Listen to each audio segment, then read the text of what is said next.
So from that point of view, master narratives have a number of difficulties. But I mean difficulties in terms of considering the reconquest of something which is really a myth. As a matter of fact, it's really from a historiographical point of view, I mean from the research on history, it's almost impossible to say that Spain was reconquered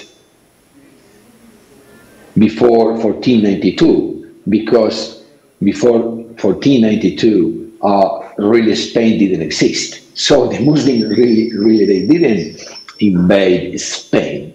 Okay, they invade or they arrive to the Iberian Peninsula, but not really to something considered Spain. Okay, so this idea of like a reconquest is a posteriori story. Okay, it's something which has been really fabricated, invented on the 19th century. Okay, as a matter of fact, the research on historiographical documents show that the Spanish in the Iberia Peninsula, the Christian kingdoms, they didn't use the concept of reconquest. Okay, well, the same could be, something similar could be said in relation to the so-called discovery of America. Really, Columbus had no real knowledge about what America was.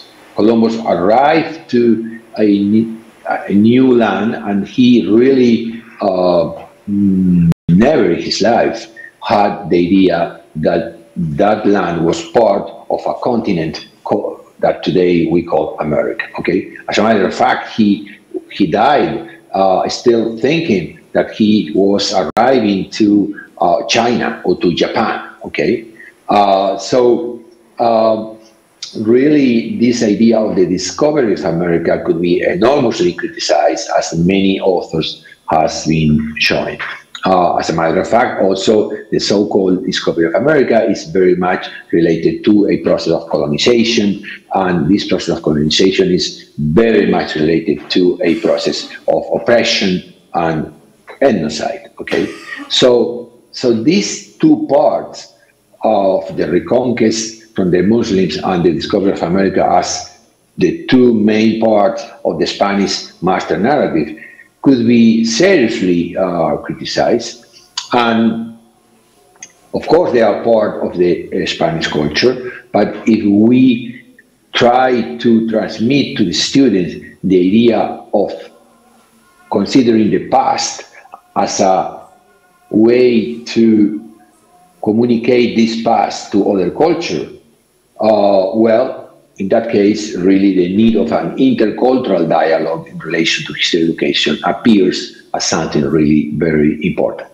And here you have our results, for example, in relation to the image I showed to you before. Okay, so we present this image, okay, which is supposedly showing that Columbus was arriving by the first time to the land of America, and he met the natives who were having gold and silver and many rich things. Okay, we present this image to students of different countries in Latin America besides students of Spain. Okay, so we present these two different groups of students from Chile, Argentina, Spain, and Mexico.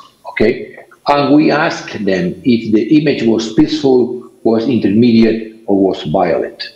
Okay, so if the image was peaceful, intermediate means neither peaceful nor violent, or was a violent. Okay, so I'll show you the image again. Okay, so you can see the image, so you can also think about if the image, how you perceive this image, okay, as a violent image, as a peaceful image, or something in between. Okay, Well, and here, this is what we got, okay? You can see really very different results when you compare the same image in different countries, okay? So you see, for example, that in Mexico, most of the students see the image as violent, okay? But in Spain, much less people consider the image as violent. Okay, for example, in Chile, which is a Latin American country, but almost just 6% of the students perceive the image as violent. Well, it's the same image, okay? So what is important here to mention is the same image. Why the same image, same historical image, is perceived as a very different, in a different way? Well, because the narratives which are circulating in all these countries are really very different. And these cultural narratives, these master narratives, these foundational narratives definitely are going to have a very important interaction with the school history, okay?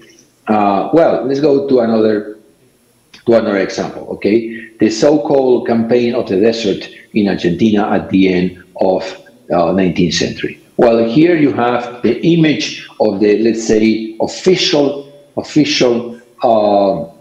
conquest of this part of the territory, which is today Argentina, okay?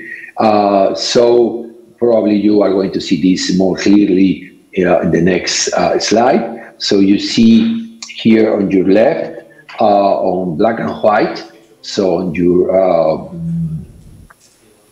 bottom left side, on your side, you see all this image, black and white, is the present territory of Argentina, okay? So the black part is a territory